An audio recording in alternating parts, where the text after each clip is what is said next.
as I said, our first few lectures will be dedicated to understanding basic notions in multidimensional signals and systems. So basically, a multidimensional signal is our model mathematical formalism for images and videos, and then we'll see how to move from the continuous domain to the discrete domain, and we'll talk about sampling. Okay, so I'm sure many of you did some classes in digital signal processing or signals and systems, so that in this sense it will be a reminder. But you will see that when we add dimensions, there are more interesting things happening in this classical theory. So I'll try to be rigorous without rigor mortis.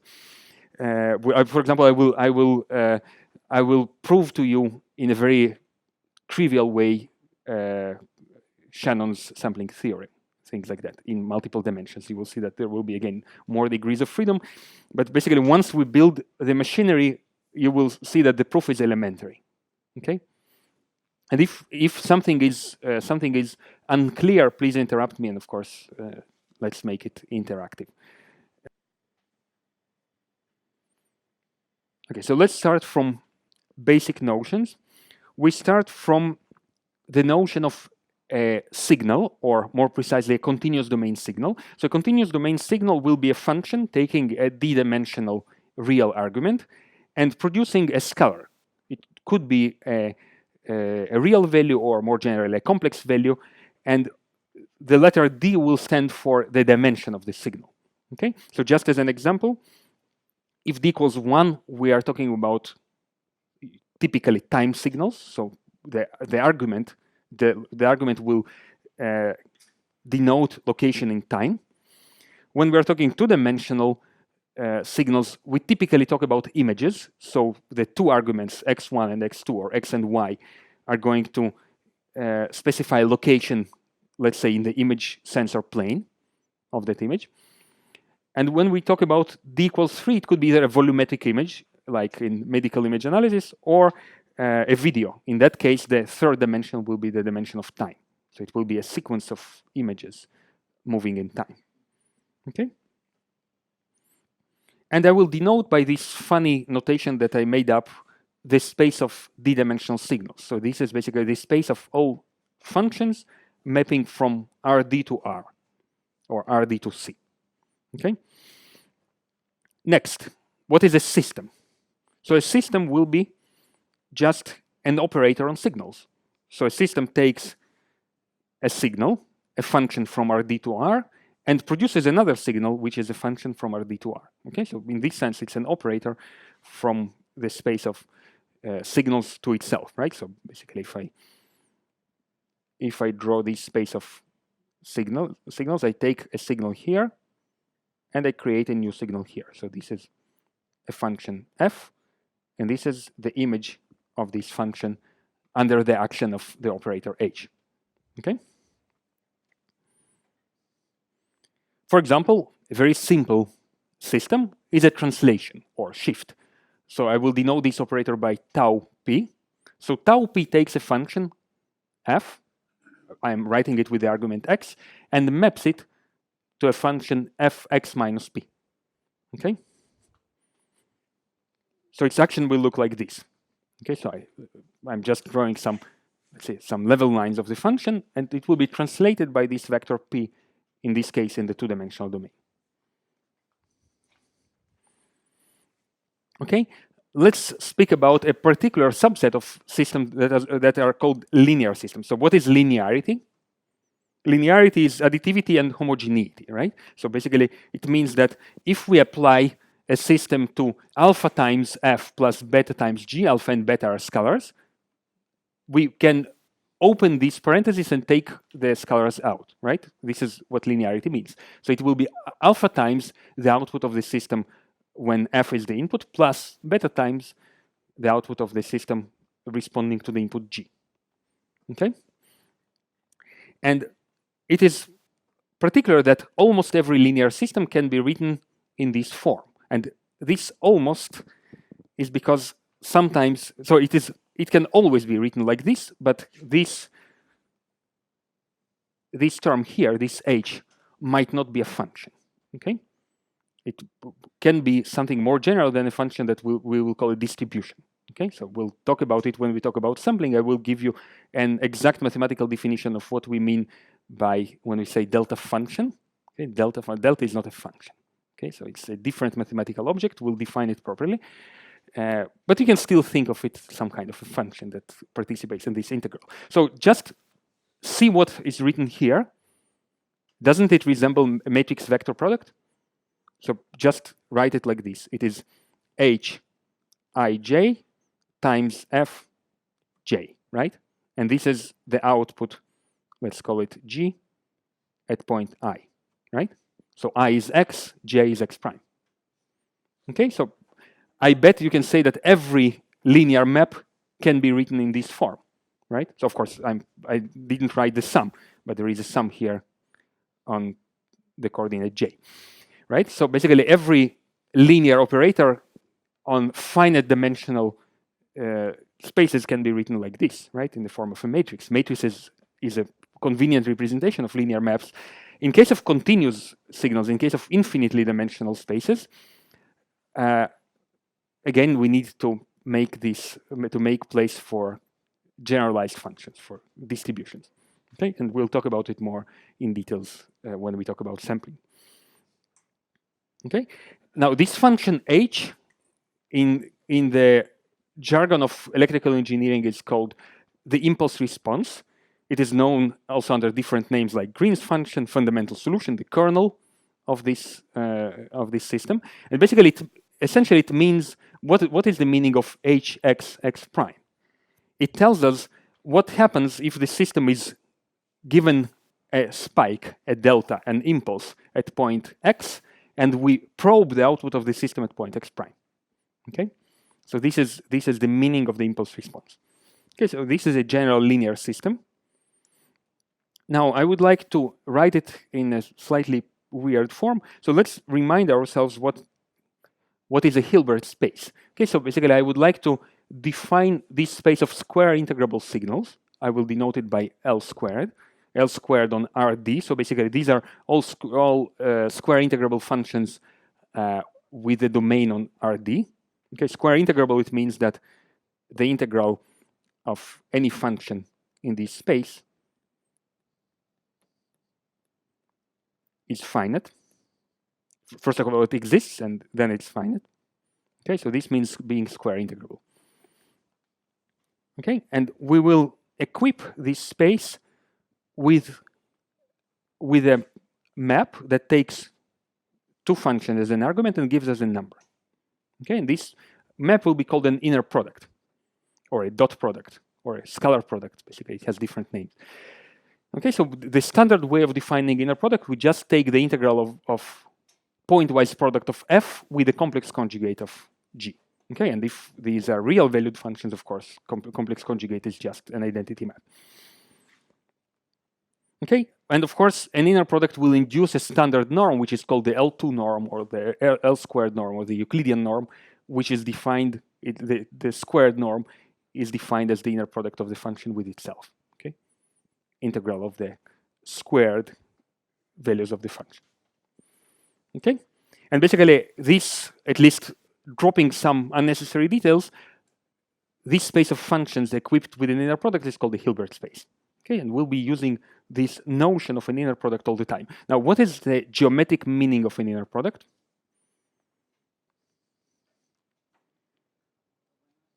Okay, so let me ask a different question. What is the geometric meaning of a norm?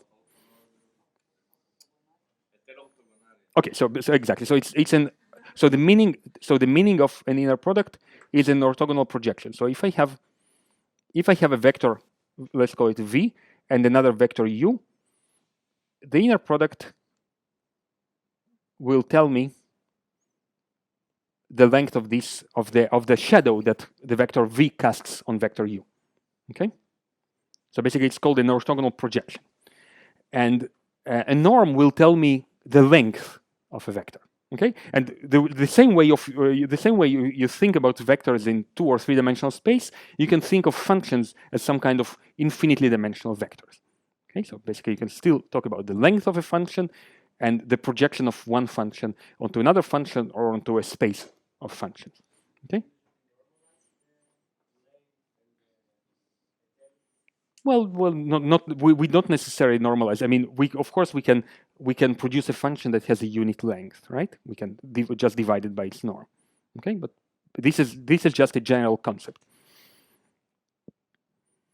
Okay, so in this sense, a linear system can be written simply as an inner product. So when it takes f as the input, it does an inner product of this function with this impulse response function. Okay. Now let's talk about a subclass of systems, which are called in signal processing shift invariant systems. And the correct mathematical term is translation equivariant systems, because invariant means that you don't change with the action of some group, and equivariance means that you change by the same amount by the action of the group. So when you talk about shift invariant systems, they are actually not invariant; they are equivariant. They are covariant with the action of the group. And let me explain it. So basically, the formal definition is that let's continue calling them shift invariant, because this is what the literature tells us. Basically, a shift invariant system is a system that commutes with the translation operator. Okay, so if I take an input, so this is a pretty operator notation for what otherwise would be written as h tau p f equals tau p hf for every f. Okay, so basically it means that if I take a signal, I first shift it and then I pass it through the system, the result would be identical to first passing the signal through the system and then shifting it by the same amount.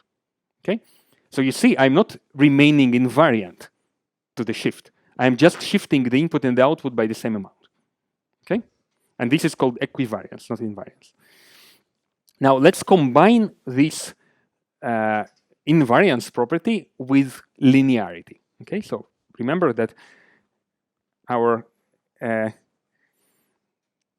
linear system was given by that analog of matrix vector product, right? So let's first apply this system to a signal f and then shift the result. Okay, so what you're going to get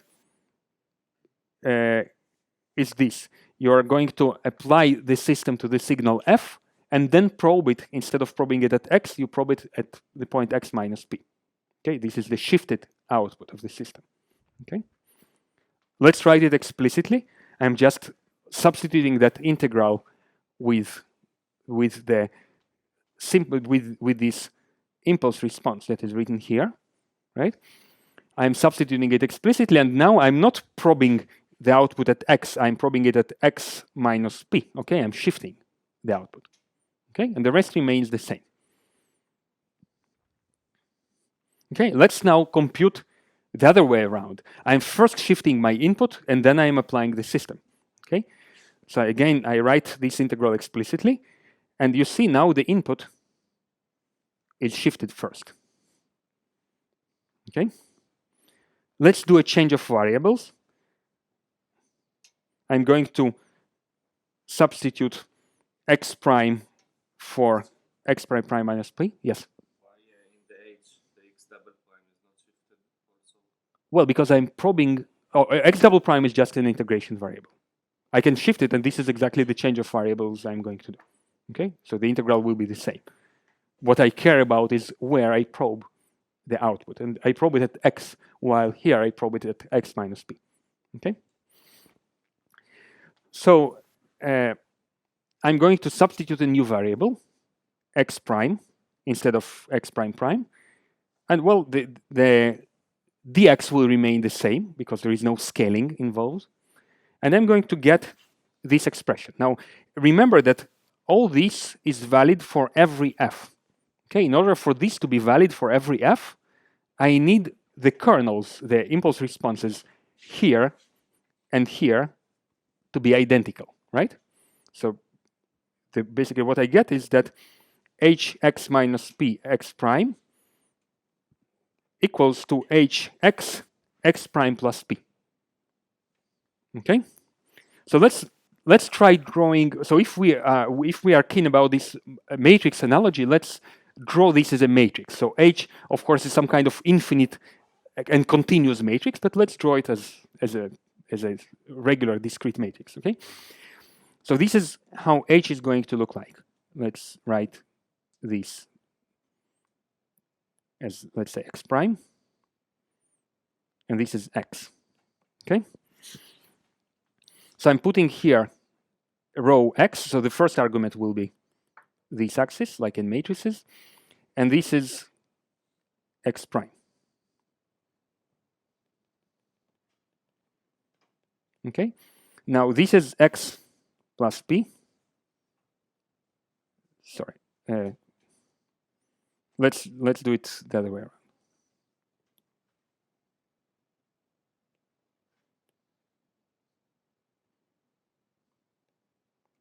Let's do it the other way around.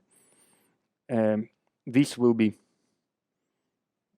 x minus p. This will be x. This will be x prime plus p. And this will be x prime.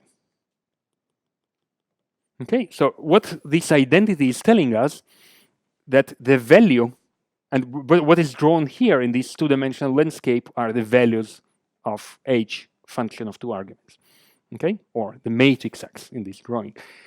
So basically what this identity is telling us is that the value here is identical to the value here, right? And actually it is true for every P, right? So basically it means that all these diagonal contains identical values. Okay, do you see it? Now if we move to a different diagonal, to a different P essentially, we'll see something like this. So there will be another value, but it will be spread over the entire diagonal. Okay, and there will be yet another value here spread over another diagonal. Okay, so by manipulating x and x prime, we can move from one diagonal to another. And what distinguishes between one diagonal and another? It's not the absolute values of x and x prime. It's the difference between x and x prime, right? So it means that actually H is not a function of two degrees of freedom. It's not a function of x and x prime. It's the function of their difference. Okay. So I will use some abuse of notation. I will still write H now a function of a single argument, which will be x minus x prime. Okay? Makes sense? And this structure of linear operators is called Toeplitz structure. A matrix with this structure will be called a Toeplitz matrix. Okay? So yeah, I covered it up, but it's called Toeplitz structure. So again, almost every linear shift invariant or LSI system can be written like this. I'm just substituting this new form of the impulse response into the integral that we had before.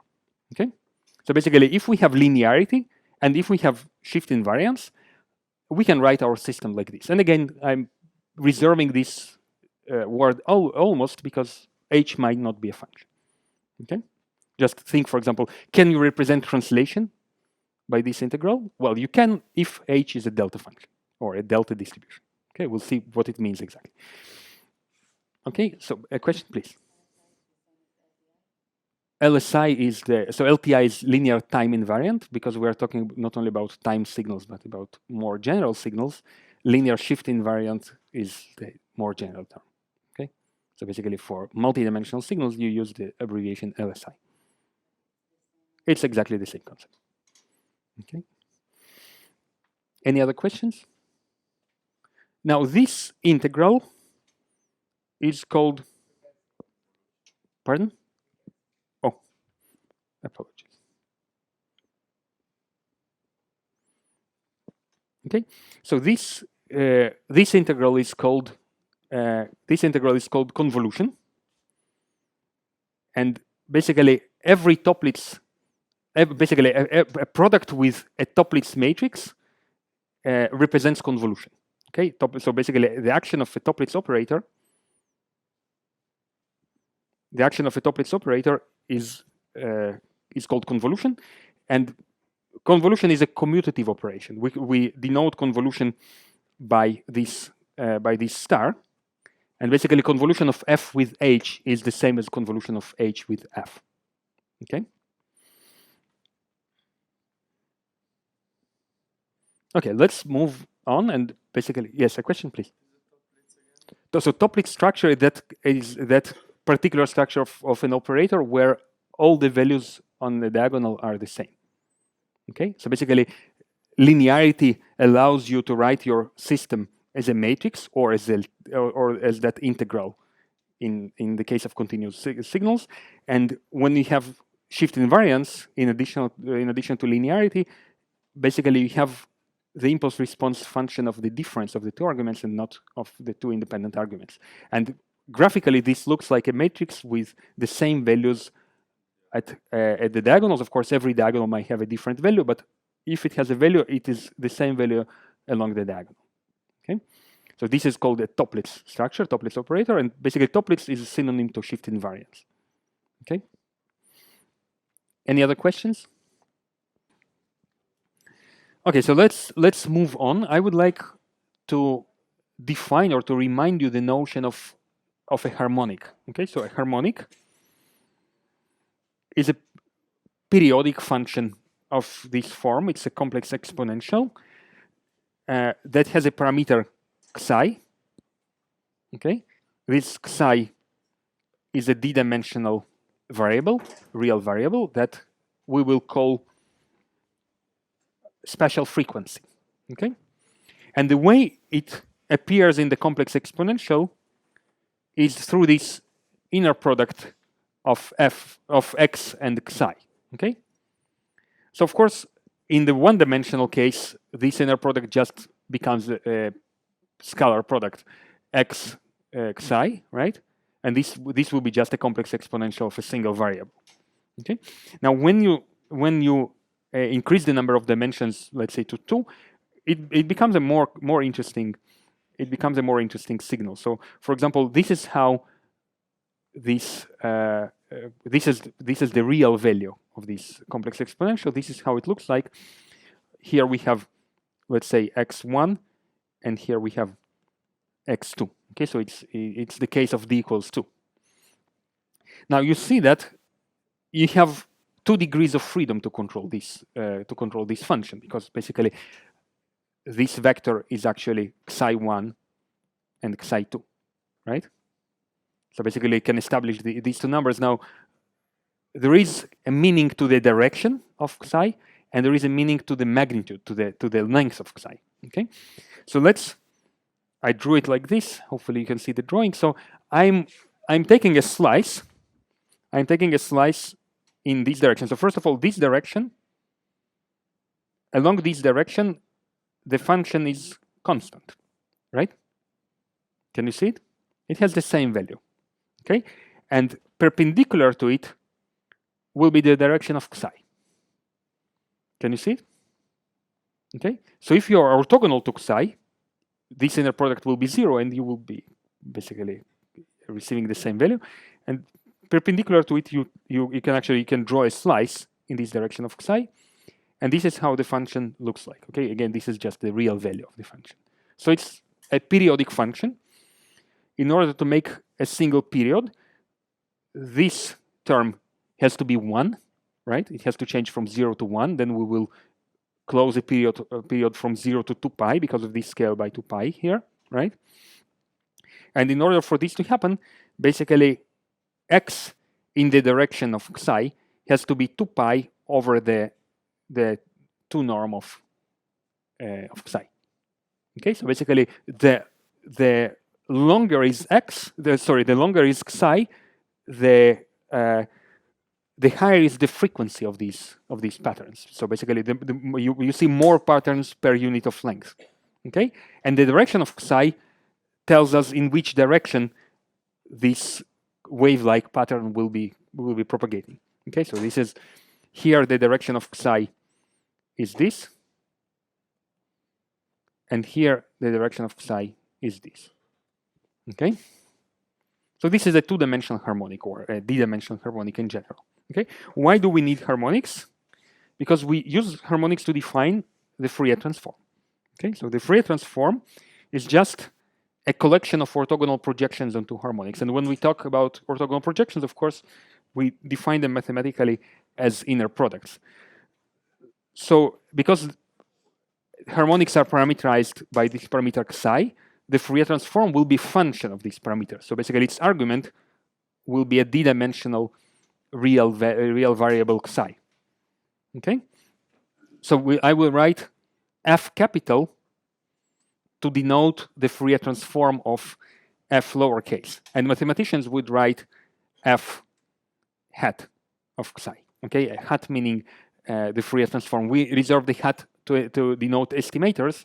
So I'm using the standard notation of capital letters from electrical engineering. Okay, another way is to write it in operator notation. I'm going to define this operator calligraphic f, this one, acting on a signal and producing another signal. You see, basically, a Fourier transform is also a function from our D to C, to the complex domain, right? So basically, it's also a signal. Therefore, I can think of the Fourier transform as an operator on the space of signals. Okay? And the Fourier transform is defined as an inner product of f with the harmonic with the parameter psi. So for every psi, we have a different value. This is a scalar, right? This is a scalar. We have a different value of this function that we are calling the Fourier transform. Okay? So if we write it explicitly, let's write the inner product explicitly, it will look like this. Now, where does this minus sign come from? We define the harmonic with a plus sign. So now remember that we define the inner product using the complex conjugate in the second argument. Because this is a complex signal, this conjugate is important. Okay, so it changes the sign, what engineers call the phase of the signal from plus to minus.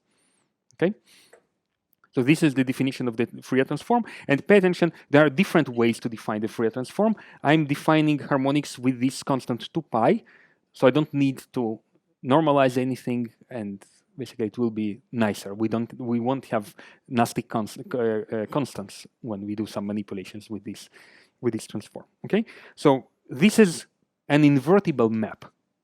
Basically, it's an operator. It's an invertible operator, and we can define the inverse Fourier transform.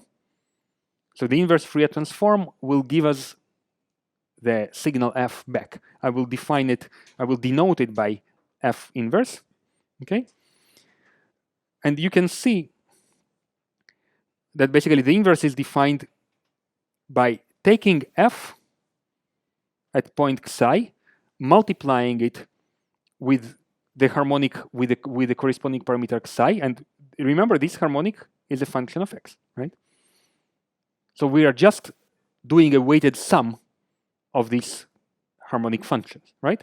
In this case, the parameter is continuous, so instead of a sum, we are writing an integral, but integral is sum, okay? So it looks suspiciously similar to a very basic concept in linear algebra, which is basis transformation, okay? So basically what we are doing here is a basis transformation. So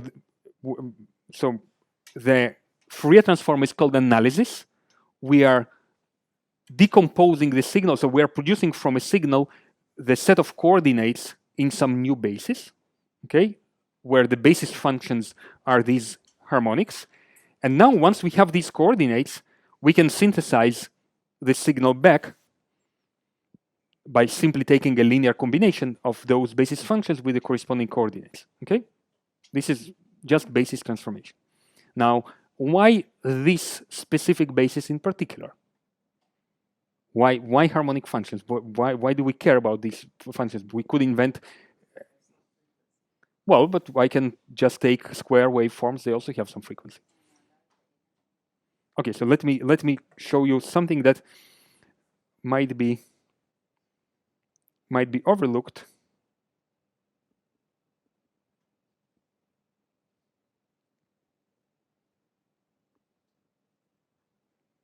Okay, so I will get back to it in a few slides. So let me show you first some some properties of the Fourier transform.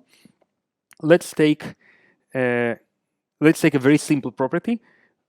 I would like to define the notion of a tensor product. Okay, so let's take a set of d scalar functions, so basically one-dimensional functions. Think of them as time signals from R to R, and I'm going to define a tensor product of these functions. Tensor product is defined by this. So basically, I will define a new function. A tensor product is a new function, now a function on the domain Rd. Okay, so how do I define this new function? It will be simply a product of f1 at point x1 with f2 at point x2 until fd at point xd. Okay, so basically another name for this construction is separable function. Okay, so it's a coordinate separable function. Okay, so if you think of a matrix, I can write a matrix. So let's say I have, let's call one vector, let's call it u. It's a column vector, and another vector, let's call it v transpose. So this is a matrix, and it is separable. This is called an outer product of two vectors. Okay, and I can construct tensors of any rank using this notion. I can matrix is a tensor of rank 2, but I can construct tensor of any rank. Basically, this is the continuous equivalent, where basically I'm using pointwise products. Yes. Well, rank in tensor analysis is basically means sort of dimension, right? Well, so basically, let's see what happens to a function that can be represented in this form. Let's see what happens to it under the Fourier transform. Okay. So I would like to take the Fourier transform of this tensor product and sample it at point x, sample it at frequency psi. Okay, so let's just write the Fourier transform integral explicitly. Okay. So this function f, I will substitute it in the form, in the definition of the tensor product, and because we have an inner product here, I can also write it explicitly. Okay, as the sum of coordinate-wise products.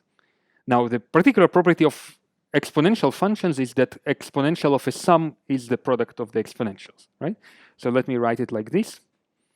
And now I have an integral with separable integrands, okay?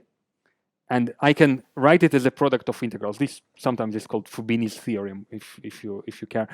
Basically, I have a product of integrals, but what does this integral represent? It's the one-dimensional Fourier transform of f1, and this is the one-dimensional Fourier transform of fd. Okay, so I can write it again as a tensor product of one-dimensional Fourier transform. Okay, so we can write it as property. Basically, separable function have separable Fourier transforms. Okay, or this is, I think, this is a cool convenient notation. So I'm writing on the left side. I'm writing the space domain, and this is the frequency domain or the Fourier domain. Well, it's so f1. So this is a d-dimensional function, right? D-dimensional signal. This also has to be a d-dimensional signal. So this is defined as pointwise products, right? Do you agree? It has to be a d-dimensional signal, otherwise they are not equivalent. Okay, so how do we get a d-dimensional function from d one-dimensional functions? By doing a tensor product. Okay, and by the way, if you have some more complicated structure, for example, you have a two-dimensional function tensor product with a three-dimensional function giving a five-dimensional function, then basically the same structure will be carried to the Fourier domain. Okay, so it doesn't necessarily need to be set of functions of a single variable. Okay, so the same separable structure appears in the frequency domain. Okay, question, please.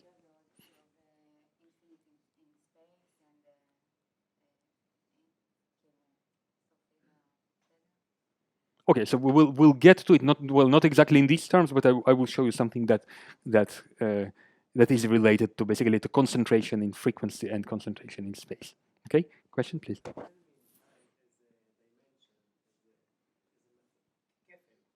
It's called, the proper name is tensor product, because basically you're creating a new object of higher dimension. So the vector and the vector analogy would be outer product of two vectors in case of a two-dimensional tensor product. No, there is no convolution here. Okay, we'll see properties related to convolution, and then I will show you some property of the Fourier transform that I'm sure you know, but maybe not in these terms. Okay, and if you think carefully about it, you will see that it's exactly that. Okay, so I won't steal my thunder until we get there. Okay, any questions?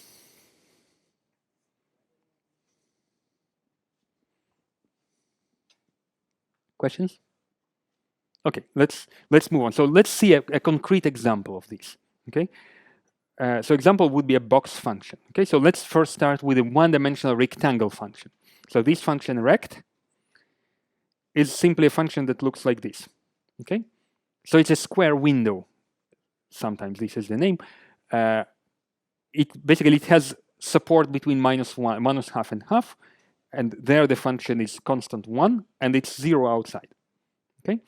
Now the Fourier transform, it's one of those integrals that you need to work a little bit to get the result, and the integral will be basically if you do the integration, you will get sine pi psi over pi psi. Now you see that it is undefined at 0, but this is just a singularity that you can remove because in the limit it converges to 1. Okay, so you can just define it. So if you want to be completely rigorous, this function is so important. We will see it appearing when we talk about sampling. It is called the cardinal sign or sinc. Okay, and it is defined, if you want to be completely rigorous, it is defined as 0. Sorry, it is defined as 1 for psi equals 0. Okay.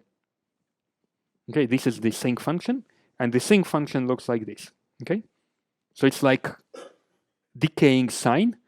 It has, because of this pi here, it has 0 crossings at all integer points except the 0. Okay.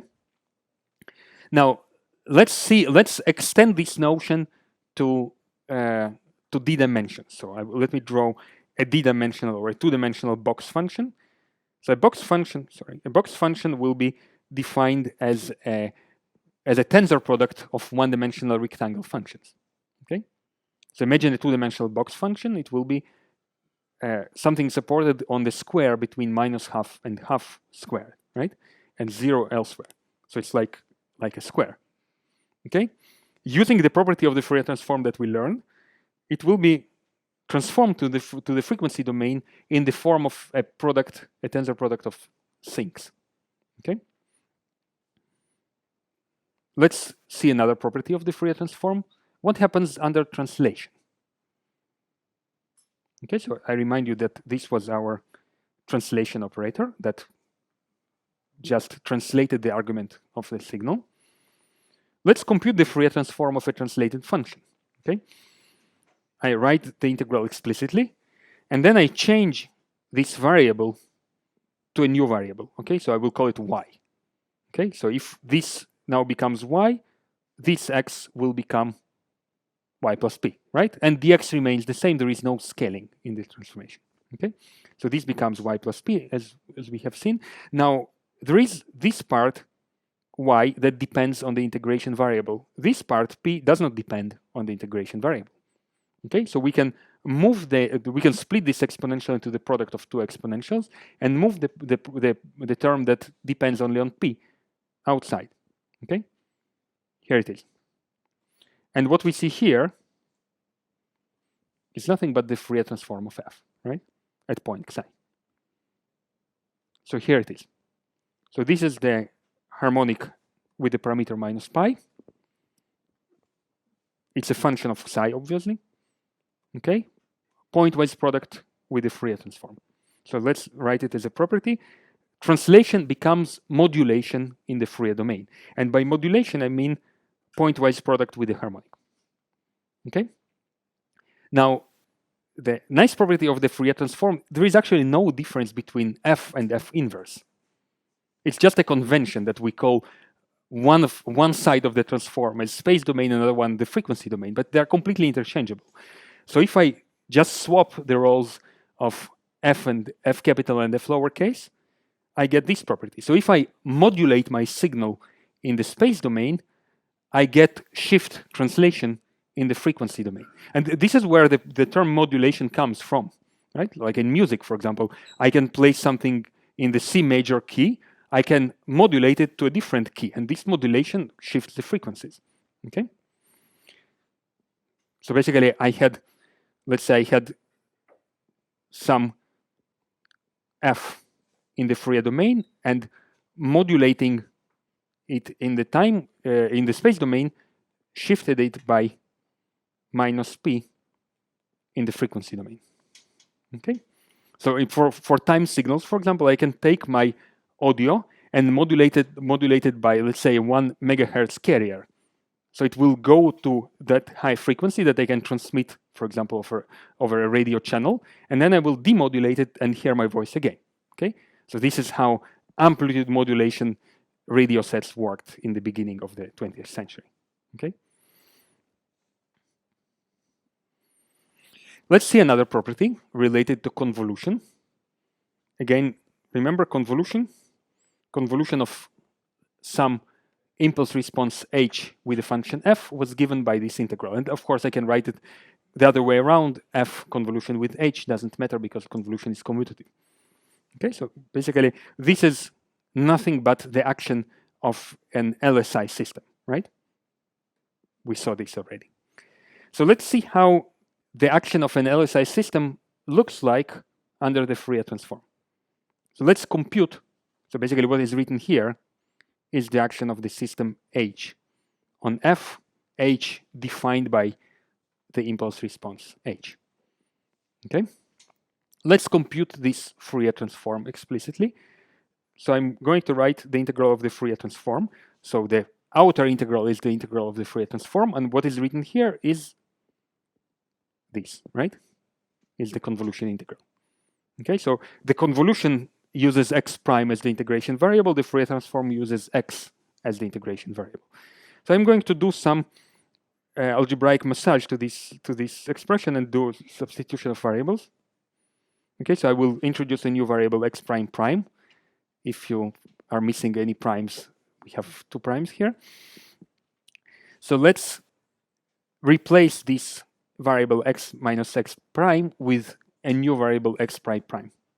Okay, so I will abandon x and replace it by x prime prime in the integral. Again, there is no scaling, so there is no need to scale the dx's. Okay, and this is what I get as the result. Okay, just check my math. I wrote it yesterday, so might be wrong. Okay, so I will now split this integral into the product of 2 integrals. You see, we have some of the integrands here and here, depending on dx prime, and basically other integrands here and here, depending on x prime prime. Okay, so I can of course split the exponential into a product of 2 exponentials, and then split the integrals into the integral with respect to x prime and the integral with respect to x prime prime. Okay. Now, what do I see here?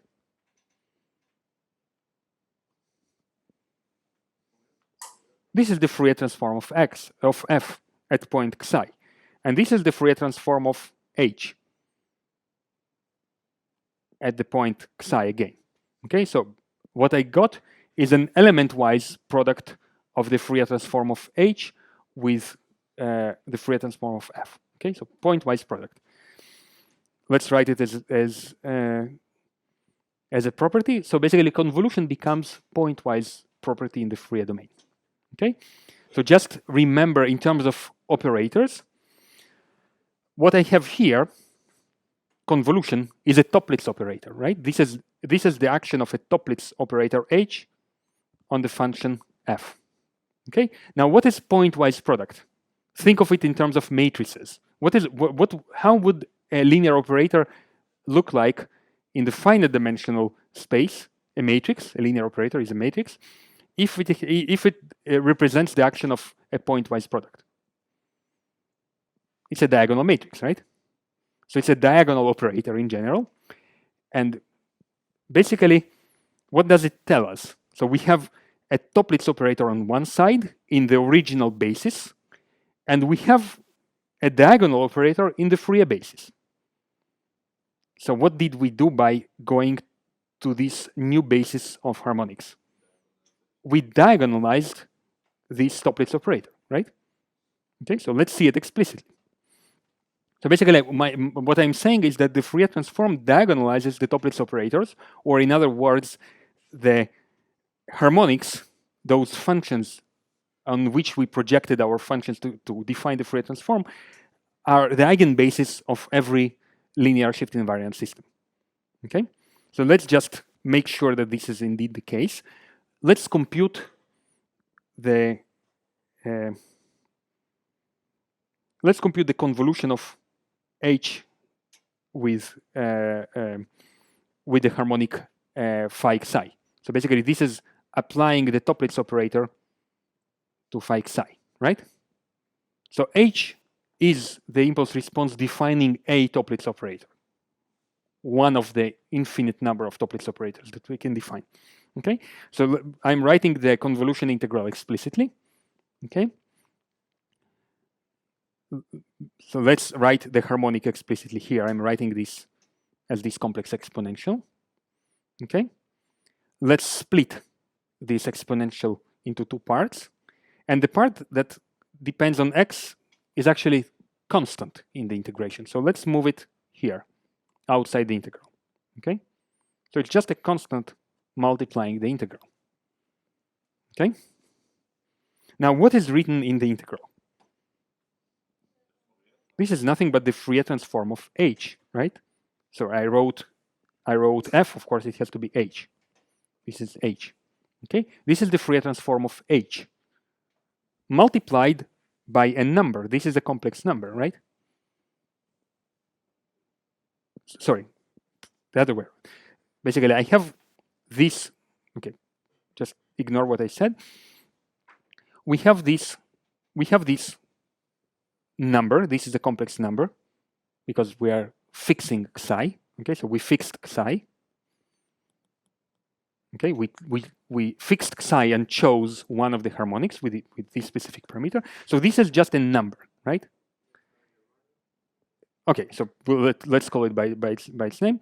So this is and this is a harmonic. So basically, what we wrote here is H Toeplitz operator acting on the harmonic equals to some number, which we identify with the Fourier transform, times phi psi. Okay? So basically, when we in general talk about a linear operator receives a vector and it does two things to that vector.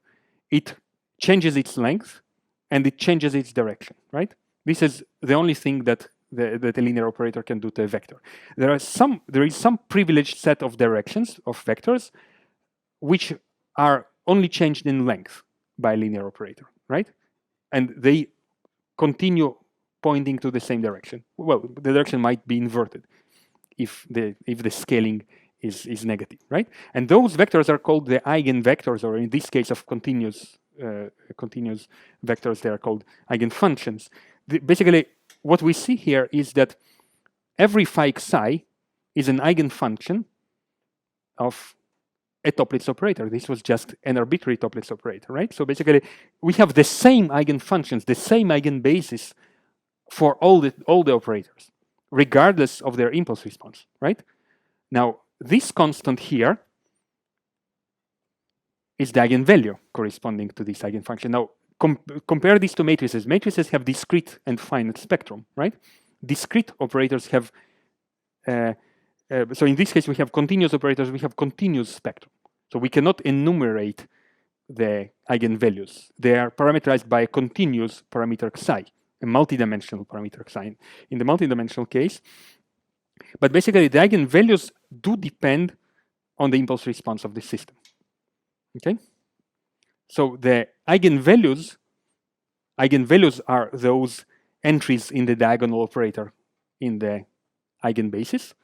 they do depend on the impulse response, but it is the same eigenbasis and hence the same diagonalization transformation that is common to all the LSI systems. And why is that? The algebraic fact tells us that two operators can be jointly diagonalized, meaning they share the same eigenbasis if and only if they commute with each other, right?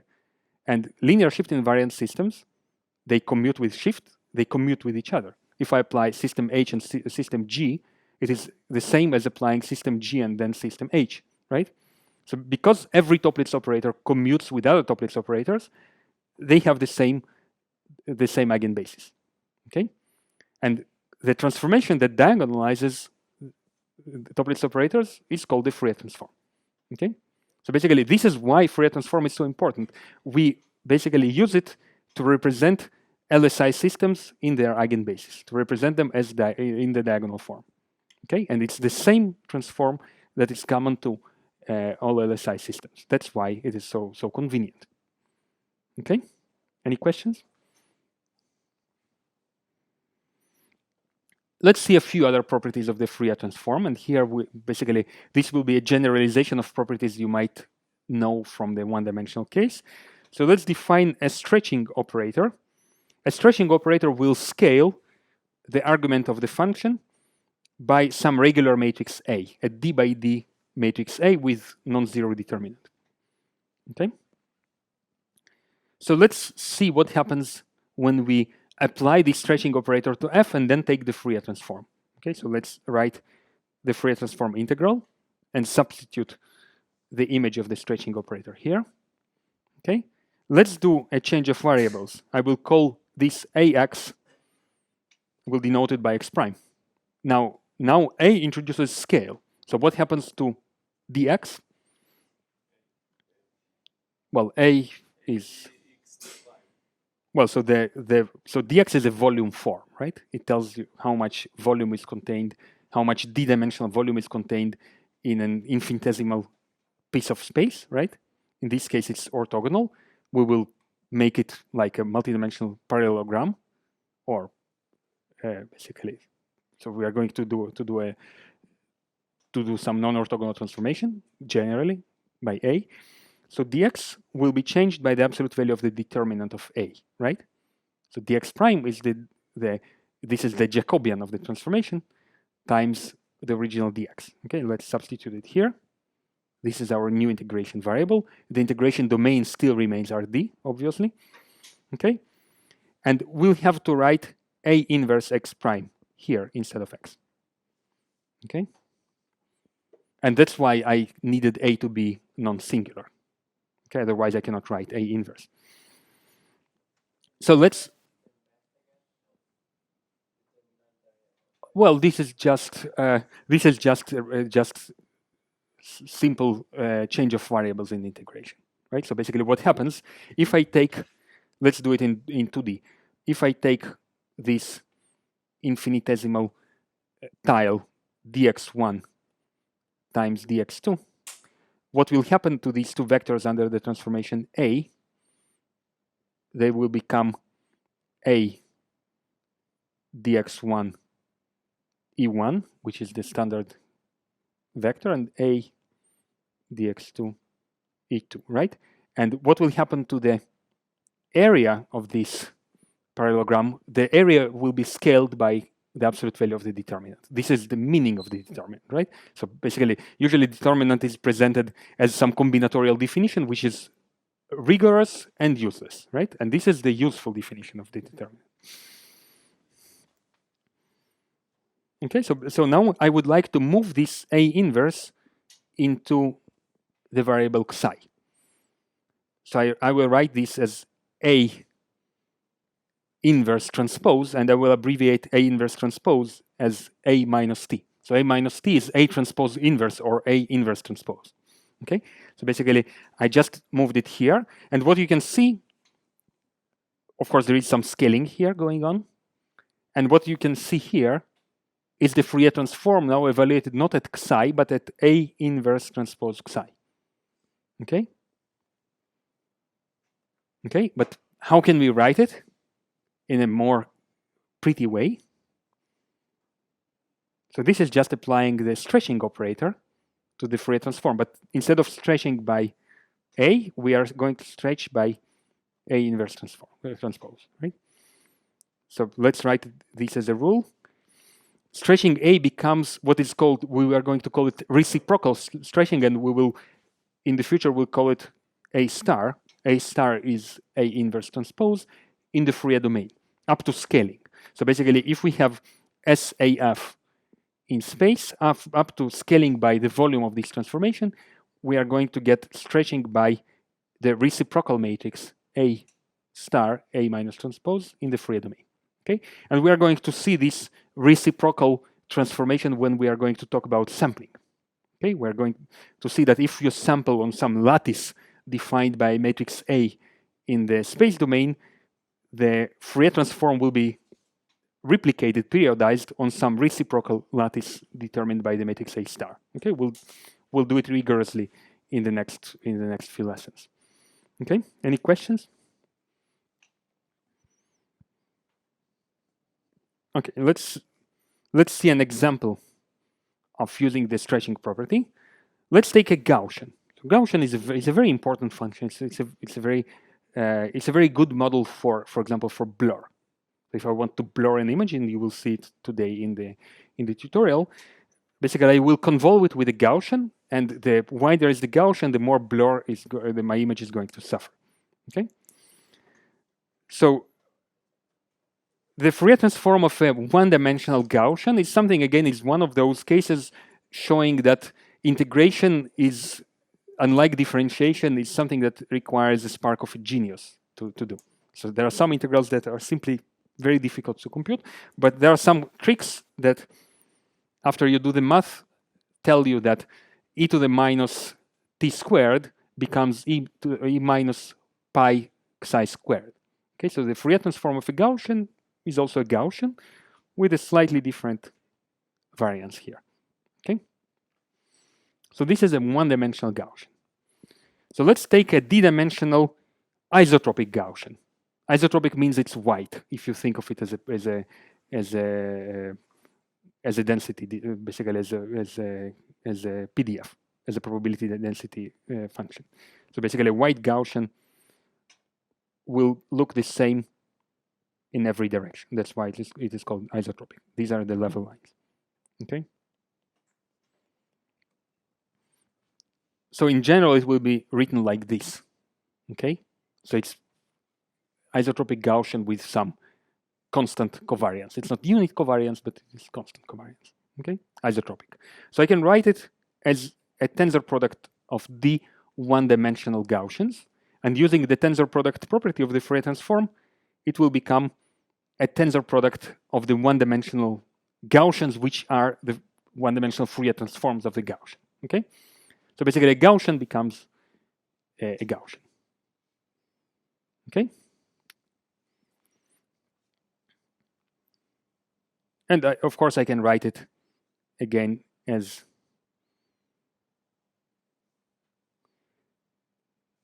an isotropic d-dimensional Gaussian. Okay, so basically an isotropic Gaussian is an isotropic Gaussian in the Fourier domain as well.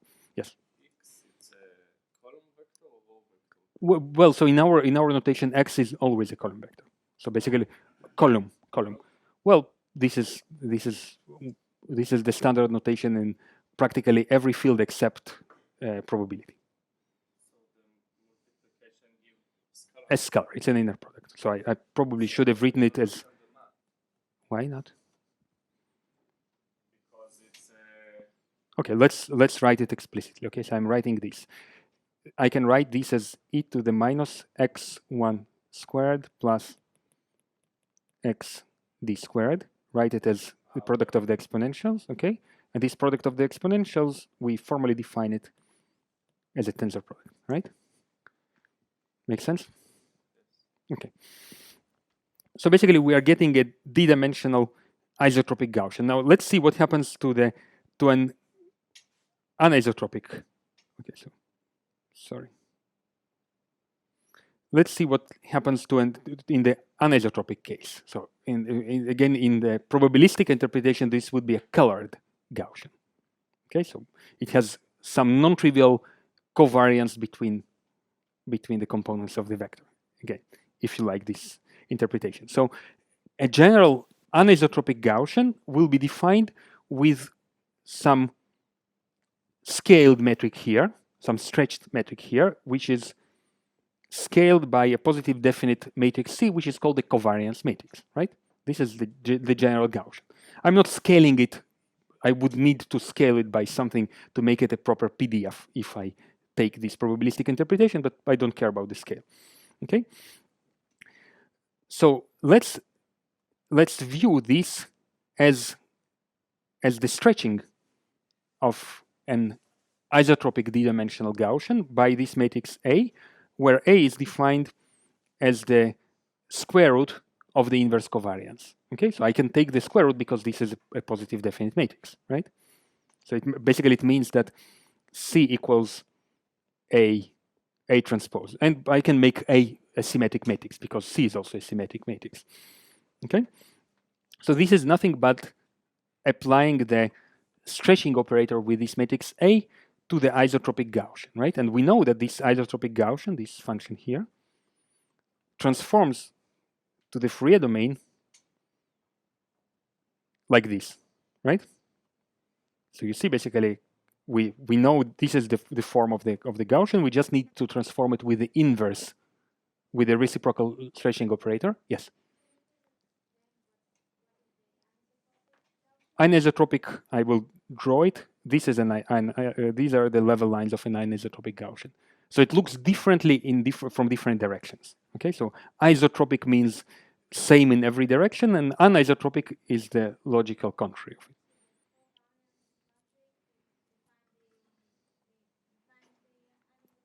Exactly. So basically, the eigenvectors of the covariance matrix define the principal axis of this ellipsoid, okay, of this d-dimensional ellipsoid, and the eigenvalues, the amount of spread, the amount of variance in every direction. Okay.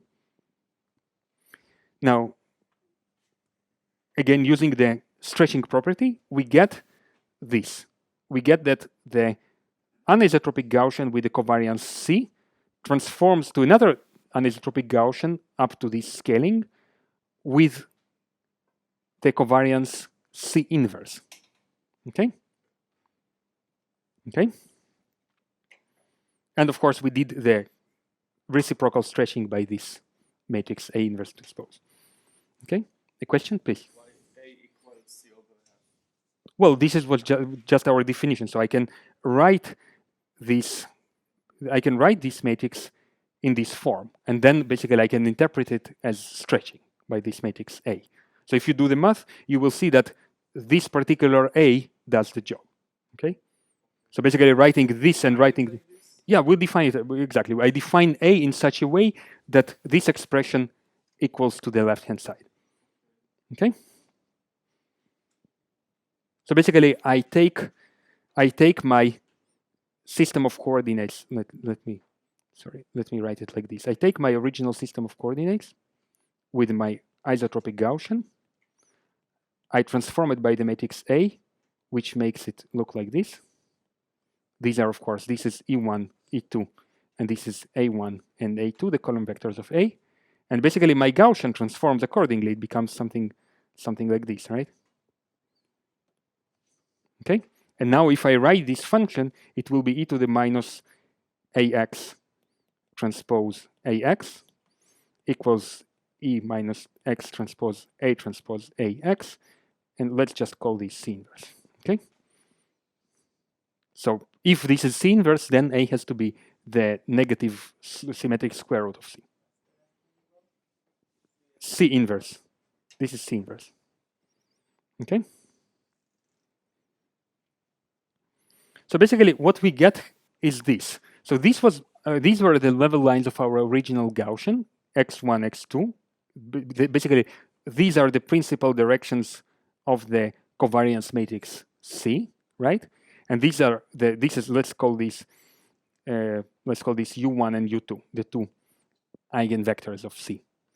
And these will be given by lambda 1 and lambda 2, the extent here, the standard deviation along each principal direction will be given by the corresponding eigenvalues, right? Now here in the frequency domain, I have another Gaussian. Now, because C and C inverse share the same eigenvectors, the principal directions will be the same. But now the amount of spread will be reciprocal, right? So you can think of it in these terms. The amount of volume we have here, is determined by the determinant of C. And the amount of volume we have here is determined by the determinant of C inverse, right? So if you make the product of these two spreads, so the spread in space is determinant C inverse, the spread in frequency is pi times determinant C, and their product is constant, specifically pi, okay? This is true for Gaussian, but actually an interesting result is that this is true for every function. We just need to define what covariance means for a general function. So we just need to define a second order moment that we compute for a function. It will determine how much it is spread around its mean, right? And then we can say that in general, the Gaussian satisfies this bound with equality, but in general, it will be this bound. Okay, and this bound is called the uncertainty principle. It tells us, it's nothing but the property of the Fourier transform. It's the property of this particular harmonic basis. It tells us that we cannot have signals that are localized simultaneously in space and in frequency. If we have something that happens in a very small amount of space, it must contain high frequencies, okay? And if, think of time signals, if we have a very sharp transient like this, like we hit something, it contains very high frequencies, because only with high frequencies you can represent such sharp transitions. And if we have something localized in frequency, it means that it has to have, basically it means that it has to be spread in time, or spread in space in general. Okay, and basically this uncertainty principle, when applied to quantum mechanics, it actually governs how the world behaves, right? Basically, that you cannot think of reality at microscopic scales in terms of, for example, location and velocity anymore. So these are not quantities that you can pinpoint to infinite precision. Yeah, exactly. So you can have one of them at the expense of the other. Okay, so let's see a particular case of the stretching property. So if instead of a general matrix A, I put a rotation matrix R, I will define what we will call by a rotation operator. Okay, and the particular property of a rotation matrix is that it has determinant 1. Or if it is a general rotation that also combines reflections, it might also have determinant -1. But basically what this identity means is that R inverse equals to R transpose. Okay? So the rotation matrices, because of these properties, they don't change areas, they don't change lengths. So they are Euclidean isometries. So they leave the picture congruent to the picture before the transformation. They just rotate. Okay, so let's substitute this into the stretching property that we had. So if R inverse is R transpose, the reciprocal R inverse transpose is simply R. Okay, and of course we had the scaling there, but the scaling by the determinant of R will be just 1, right? So it means what we are getting from this, that if we apply a rotation by matrix R in the space domain, it will be the same rotation in the Fourier domain. Okay, do you see it? It's just a particular case of the stretching property that we had before. Okay, we can write it in other terms. So we can say that if we take some signal f and we first rotate it and then do the Fourier transform, it's equivalent to first transforming f and then rotating the Fourier transform. Okay, and let's write it in a nicer way. It means that the Fourier transform commutes with rotation. Okay? Makes sense? Any questions? Okay, so we'll stop here. I will just show you what we are going to do next next week. Basically, this small piece of multidimensional signals and systems that remain, I will show you what happens when we do a projection of a function. So projection, it means that we are going to integrate the function over one of the coordinates. Okay, so we are going to compute these line integrals. So if you think of f as some density, this is the amount of mass that we are going to obtain at every bin beneath this density, right? And we will see that in the Fourier domain, this density, basically this operation of projection, after some elementary math, will become slicing through the Fourier transform in a particular direction. Okay, and then we are going to, so then we are going to define general projection operators. Basically, we are going to combine projection with rotation, and we'll see that by simple properties of the Fourier transform that we already learned, this will give us rotated slices. So basically, projecting in this direction will correspond to slicing in the corresponding rotated direction, and the use of it will be the following, will be CT. This is how the first CT was built. So basically, if we have some object that we can illuminate with X-rays, what we are going to compute is not the image of this unknown density, but its projection. Okay, and we are going to collect multiple projections from different directions, and these projections are going to give us slices through the Fourier transform of this unknown density. Okay, so the next is just to interpolate in the frequency domain and reconstruct the Fourier transform, do the inverse transform, and you get the image. Okay, so we'll see it next week. Thanks. I want to resume from the same point where we stopped last time. So I remind you that we discussed the properties. Basically, we started talking about multidimensional signals and systems. Currently in the continuous domain, we'll see how we transition to the discrete domain, basically to work with digital representation of signals and systems. And then we discussed the properties of the Fourier transform, right? We defined the multidimensional Fourier transform as the diagonalizing transformation of linear translation equivariant systems. Okay, and we've seen several properties. Some of them have direct analogs in the 1D case. Some of them are a more extended version, like for example what we had with the stretching transformation, with the coordinate transformation. Basically, this A inverse transpose matrix that appeared was something that we don't have a direct analog in the 1D case. Okay, so I would like to finalize this part, showing you two more properties of the Fourier transform, and then we'll start talking about sampling and interpolation. Okay, so this is the main topic for today. So one of the properties, again, we are talking about the multidimensional Fourier transform in the continuous domain. One of the properties that I wanted to show you is the property of projection. Okay, so for that purpose, again, what we did, we usually defined some operator, some system, some operator, and then we tried to analyze what happens to this operator under the Fourier transform. So basically, how its action in the space domain is translated to its action in the frequency domain.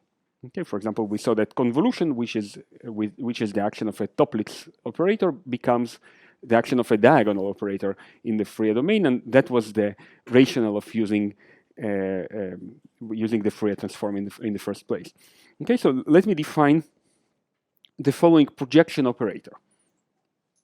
So basically what I'm going to do, I'm going to take a function, a d-dimensional signal, okay? So f is a function on Rd, okay? And I'm going to integrate it along the last coordinate, okay? So this last coordinate xd is being integrated, okay? So you can, of course, you can think, if you can think of f Of course, not every f can be thought of in this way, but if f, for example, is non-negative and sums to 1, then you can think of f as a probability density function of some probability measure, right? And if you think of it this way, this operation, in which you integrate over the last coordinate, would be called marginalization in the language of probability, right? So basically, you are marginalizing over the last coordinate. You are computing the marginal probability density function with respect to that coordinate. Okay, and this is what integration does. So essentially, this is again my two-dimensional illustration. I hope you like my art. So but what you can see here, this is a two-dimensional density f, and I'm integrating it over these vertical lines. Okay. So if you think of f as some mass density, basically this would be a one-dimensional mass density profile, right? Or if you think, for example, of f as some optical density, that projection would be the shadow that density casts on a wall. Okay. So basically, this is the meaning of the projection operator. Okay, and of course, you can argue that why necessarily the last coordinate? Well, in a second, we'll generalize this operation to a more general case. How would we generalize it, by the way? How do we do projection in an arbitrary direction?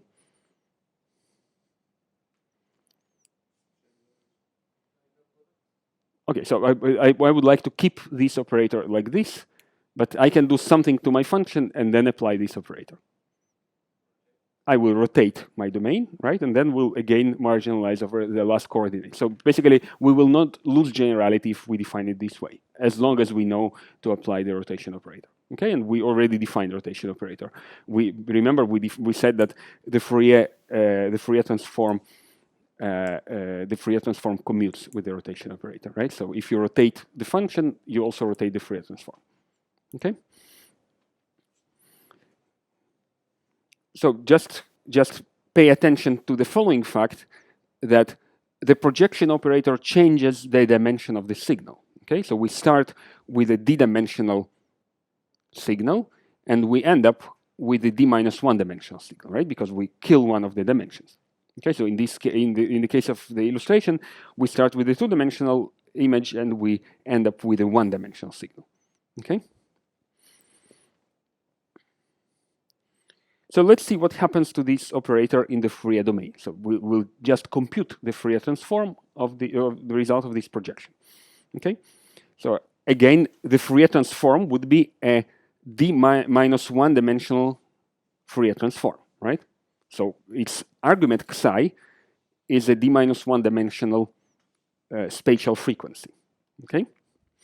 So let's just substitute the definition of the Fourier transform. What you can see here in this parenthesis is simply the definition of the projection operator, right? And then we have the regular d-1 dimensional Fourier transform. Okay. So let's just do some explicit rewriting of this inner product. Okay, so I can write this inner product. It's a d-1 dimensional inner product. So I will just write it coordinate-wise. Okay, basically this is what is written here. Okay. And again, dx as well is a d-1 dimensional volume element. So I write it explicitly. Okay, but now I have another integral. So sorry, this is integral over d-1. Apologies for the mistake. It's integral over rd-1. And I have another integral over dxd.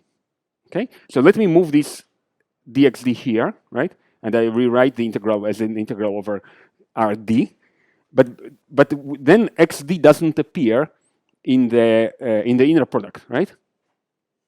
Or I can put it there by force by just saying that the spatial frequency there is 0. Okay, so let's write it this way. I'm going to add this xd here with a product with 0. Okay, and then I have a d-dimensional volume element. Again, here it's d-1. A d-dimensional volume element, and basically this expression that you see here is nothing but the d-dimensional Fourier transform of f, right? However, it is the d-dimensional Fourier transform of f evaluated at this vector psi with the last coordinate zeroed, right? Okay, so you definitely know this property from probability, right? If you work with a characteristic function of a PDF, which is the Fourier transform of the PDF, you know that marginalization of the PDF corresponds to substituting zeros into the coordinates of the characteristic function, right? So basically, it's exactly the same property. It's just the property of the Fourier transform. And basically, what we can write, we can write this property as the action of a slice operator. Okay, so basically, what we did, we currently just substituted 0 into the last coordinate. So let's define this operation as the action of an operator that I call a slice operator. Will be denoted by Q. If you have a better letter, let me know. So basically, what this operator does, it takes a function, a d-dimensional function again, a d-dimensional function, okay, and it substitutes 0 in the last coordinate. So what is the mathematical object that this operator returns? How many arguments does it have? D minus 1, right? So basically, it gives me a function, a d minus 1 dimensional function, right? Because I don't have this argument anymore. Okay, so the slice operator is again an operator that takes me from the space of d-dimensional functions, d-dimensional signals, to d minus 1 dimensional signals. Okay, same way the projection operator did. Okay, and in these terms, and this is just a visualization of the projection operator. Sorry, of the slice operator. Basically, you start with in this case with a two-dimensional function, and you slice through it in the direction of the axis, in the direction of in this case of the horizontal axis, right? Because you substitute 0 in the second axis, x2. Here you have just 2 coordinates, right? But otherwise, it would be slicing through a plane, a d minus 1 dimensional plane in RD. Okay, plane going through 0 and perpendicular to the axis xd. Okay. So in our terms, we wrote that the Fourier transform of the projected function, this is a d minus 1 dimensional Fourier transform, equals to slicing through the d-dimensional Fourier transform of the original density, right? Or I can write it in operator notation like this. Okay, so you first project and then do d minus 1 dimensional Fourier transform is exactly the same as first doing the d-dimensional Fourier transform and then slicing through it. Okay, and this is known, usually known as the slice projection theorem. But again, it's a particular case of the slice projection theorem because we are limiting our attention to particular types of projections and particular types of slices, right? Our projection was in a specific direction. Okay, so let's extend this result by applying rotation. Okay, so I would like to first rotate my signal and then project. Okay, so as we discussed previously, basically first doing rotation and then doing this canonical projection along the last coordinate will give me projection in an arbitrary direction. Okay, so basically I took my previous expression that I had here, basically this expression here, and I just multiplied everything by a rotation operator from the right. Okay, so I rotated both sides of the expression, right? So it's a legit operation. Okay, so basically this is what I did. It's a rotation operator defined by some rotation, d-dimensional rotation matrix R. Okay, and then let's see what we have here. We have f times R. Okay, so we first rotate, then do the Fourier transform. Now, what do we know about the Fourier transform and rotation? we know that they commute, right? So we can write this in a different this sequence in a different order. We can write it like this. Okay. So now we ended up with having this and having this. Okay. So I will define these two operators as general projection and general slice, respectively. Okay. So basically, general projection will be this, and just pay attention to what we are getting. We first rotate our domain and then project on the last coordinate. It is essentially equivalent to projecting in an arbitrary direction. In the two-dimensional case, of course, the rotation operator has just 1 degree of freedom, this rotation angle, right? In 2 dimensions, we have 2 degrees of freedom, and basically they grow as the dimension grows.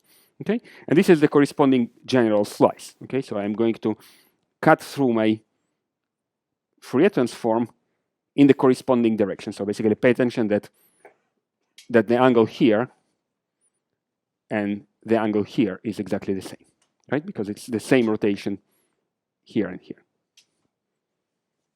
Okay. So it's a very nice property of the Fourier transform. You see, we could obtain it straightforwardly.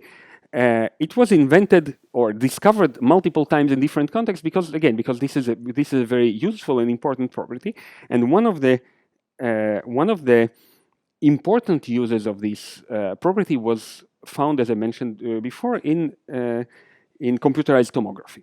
Okay, so basically this is the general slice projection theorem. Specifically, let's try applying it for d equals 2. Okay, this is my simplified drawing of a CT scanner. What we have is some object, some organ, let's say, of our body, and we irradiate it with penetrating electromagnetic radiation. We put an X-ray source. Let's assume that we have this very nice orthographic setting. We don't have any fun beams or things like that. So all the beams are parallel. They are emitted by the X-ray source. We can do it actually physically by putting collimators. It's not a big deal. And then we have a detector here.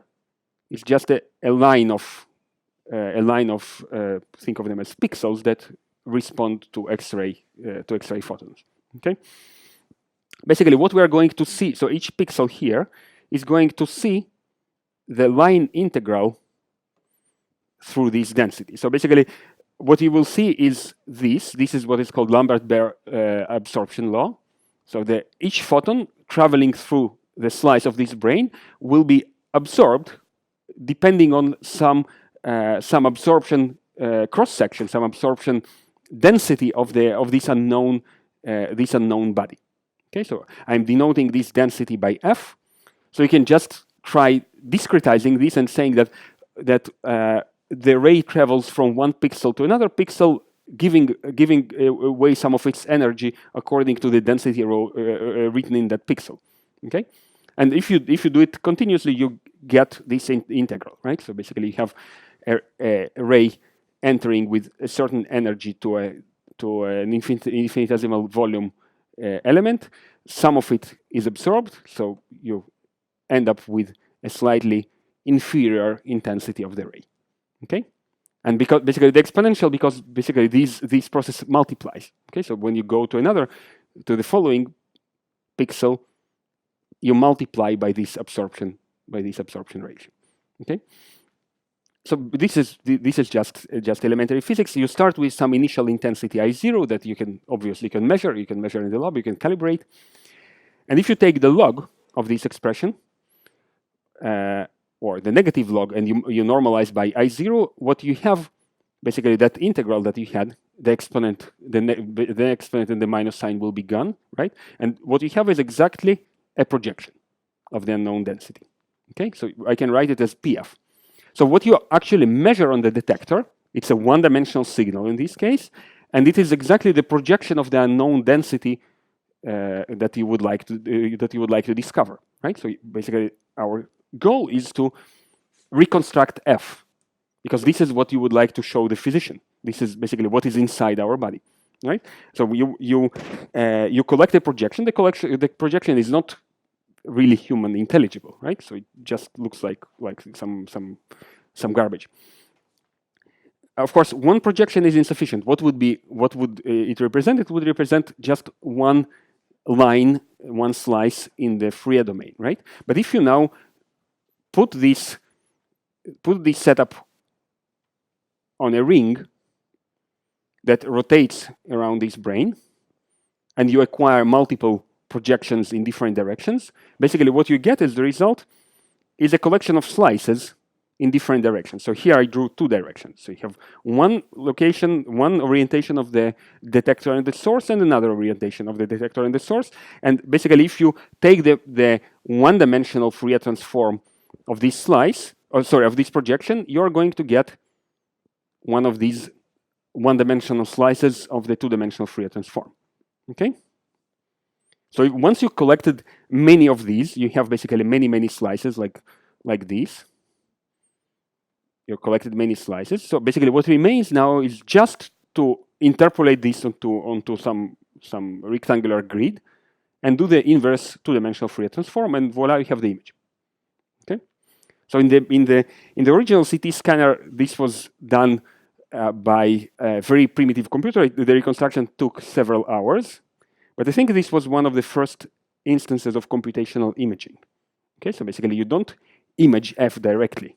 You reconstruct it by computational process from some indirect measurements, like here. And you will see in the exercise, you will see also another example, a very prominent example in medical imaging, the example of MRI, where the signal is collected directly in the Fourier domain because of the physics of the MRI process. Okay. And again, this was one of the infrequent cases where engineers are awarded the Nobel Prize, because again of the significant contribution of these machines to the humanity, right? Because we use them in every hospital, more or less. Today, of course, more sophisticated algorithms are used. Here we assume some very simple geometry. When you start complicating the geometry of the problem, then this nice picture of slices and projections doesn't hold anymore. It holds only approximately. And since you don't want to irradiate the patient too much, you want to decrease the scan time, basically more sophisticated models can be used, but then the forward problem becomes more complicated, and the inverse operator also becomes more complicated. Okay? Any questions? Well, probability function. So the question was how do we get the probability function? So okay, so basically in medical imaging you typically talk about different contrasts. So there are multiple physical properties that a certain organ possesses, and what you get from a medical image is some usually combination of these properties. So what you really get from CT is the absorption density of X-ray at certain energy. You can use multiple energies, so do kind of poor man's spectroscopy. So you use multiple wavelengths, and then different tissues will have different absorption cross-section at different frequencies. So you will have some kind of a spectral signature of the tissue. So it's not a probability function. The probability function is just a nice metaphor to think about projection as marginalization. Of course, the property that you are getting in the case of CT is a non-negative property. It's a non-negative image. So in that sense, it resembles a probability density function. It is not normalized, unlike the probability density function. So think of it as a density function, not as a probability density function. Okay. You mean here, right? How do we get from this exponential to the projection? Well, basically, if you take the negative log of this exponential divided by I0, you just get the integral, right? This is a simple algebra, and this integral is nothing but our projection. Okay, just in this picture. If I rotate it, it will be the generalized projection that we saw. Okay.